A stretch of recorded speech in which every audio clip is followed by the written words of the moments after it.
লগ্নে তরুণ তরুণ প্রজন্মরা দেখিয়ে দিয়েছে যে আগামীর বাংলাদেশ কিভাবে বিনির্মাণ করতে হয়। সেই প্রেক্ষাপটে সারা দিন ব্যাপী ছাত্র সমাজের এই অনন্য উদ্যোগ প্রশংসনীয়, পাশাপাশি আপনাদের এই উদ্যোগ রাত্রিকালীনও আপনাদের এই নতুন অভিজ্ঞতা আপনাদের কেমন লাগছে, সে এই পড়াশোনার পাশাপাশি নতুন এই উদ্যোগটা আমাদেরকে জানালে ভালো হতো। আসলে উদ্যোগটা আমরা নিজেরাই নিয়েছি, কারণ দেশের পরিস্থিতি এখন ভালো না। দেশের সব জায়গায় বিভিন্ন ধরনের অরাজকতা সৃষ্টি করতেছে, ডাকাতরা বিভিন্ন জায়গায় অরাজকতা সৃষ্টি করার চেষ্টা করতেছে। তো সেই জন্য আমাদের আর কি রাত্রি যাপদ যে ডিউটির কাজটা, ওইটা আমরা উদ্যোগ নিয়ে নিজেরাই চালু করছি। কারণ রাত্রের দিকে এই যে চুরি ডাকাতি এগুলো বেশি পরিমাণে হয়, ওরা অরাজকতা সৃষ্টি করার মেইন সময়টাই হলো এটা। এবং আমাদের এদিকেও এরকম অনেক ধরনের ঘটনা ঘটছে, ওরা ঘটাইছে। এই জন্য আমরা আসছি আজকে রাত্রে ডিউটিটাতে। এখন বিভিন্ন জায়গায় বিভিন্ন গাড়ি দিয়ে বিভিন্ন ধরনের মাদকদ্রব্য প্লাস কালো অবৈধ টাকা যেগুলো পাচার করা হইতেছে ওইগুলা খোঁজার জন্য এবং ওইগুলা সন্ধান দেওয়ার জন্যই আমরা আজকের এই প্রেক্ষাপটে আসছি। এবং যতটুকু সম্ভব চেষ্টা করতেছি আমাদের সবটুকু দিয়ে সার্ভিস দেওয়ার জন্য। জনগণরা আশা করি নিশ্চিন্তে থাকবে, আমরা ওদের জন্য সবসময় আছি, ইনশাল্লাহ ইন ফিউচারও থাকবো। এখন আপাতত যেহেতু পুলিশ প্রশাসন এখন কেউই মাঠে নেই, তো এই জন্য আমাদের নিজেদেরকে আসতে হয়েছে।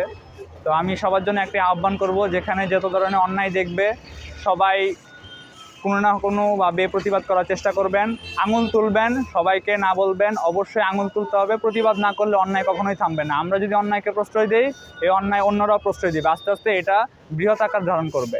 সেই দিক দিয়ে আমাদের সবাইকে সচেতন হতে হবে এবং আমাদের যে আইন শৃঙ্খলা নিয়ম নীতিগুলো অবশ্যই মেনে চলতে হবে।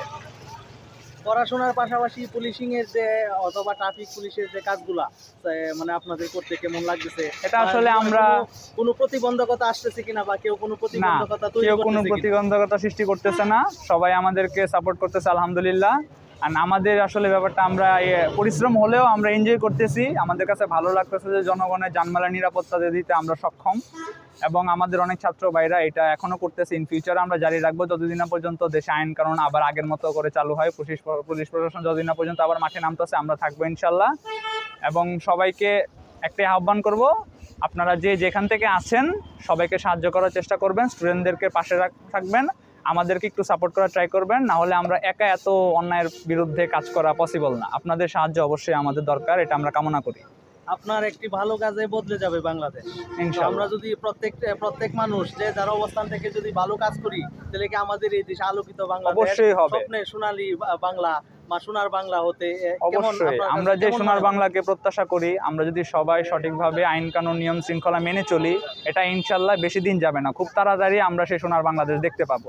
কিন্তু সেটার জন্য আমাদের অবশ্যই আমাদের নীতি নৈতিকতা, আইন কানুন, নিয়ম কানুন সমস্ত, যেমন আমাদের ইসলামিক বিধানে যে নিয়মগুলো রাখা আছে সমস্ত কিছু আমাদের অক্ষরে অক্ষরে পালন করতে হবে। তাহলেই আমরা এই সোনার বাংলাদেশকে একদিন নিজের চোখে দেখে আপনাদের এই কাজের মূল উদ্যোক্তা বলবো বা আদর্শ বলবো যদি বলি, যে আমাদের সেই বীর শহীদ আবু সাইদ ভাই। জি অবশ্যই। ভাইয়ের উদ্দেশ্যে যদি একটা কথা বলতে। আমাদের শহীদ আবু সাইদ ভাই, উনি স্টুডেন্টদেরকে প্রোটেকশন দেওয়ার জন্য সবার সামনে গিয়েছিলেন, নিজের বুক পেতে গুলি নিয়েছেন।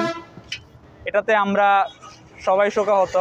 ওনার জন্য আমরা আন্তরিকভাবে দুঃখিত এই দেশের জনগণের কাছে যে আমাদের স্টুডেন্টরা এভাবে মারা যাচ্ছে। আসলে এটা আমরা কখনোই প্রত্যাশা করিনি। এই জালিম সরকার যেভাবে আমাদের ছাত্রদের উপর নির্যাতন চালাচ্ছে এবং যেভাবে আমাদেরকে হতাহতের ঘটনাগুলো ঘটাচ্ছে, এবং দিন শেষে তারা এই দোষটা আমাদের ঘাড়ে দেওয়ার চেষ্টা করতেছে। আমরা একদিক দিয়ে সফল হয়েছি, এই জালিম সরকারকে আমরা বিতাড়িত করতে পারছি। ইনশাল্লাহ খুব তাড়াতাড়ি এই সরকার ব্যবস্থা এবং এই গ্রুপটাকে আমরা এই দেশ থেকে একদমই নিষিদ্ধ ঘোষণা করব। আমরা জনগণের সাহায্য কামনা করি, ওরা আমাদের সাহায্য করলে খুব তাড়াতাড়ি আমরা এই দেশটাকে অ্যাকচুয়ালি একটা স্বাধীন দেশ হিসাবে গড়ে তুলতে পারবো। ধন্যবাদ। আর কেউ কিছু বলবেন?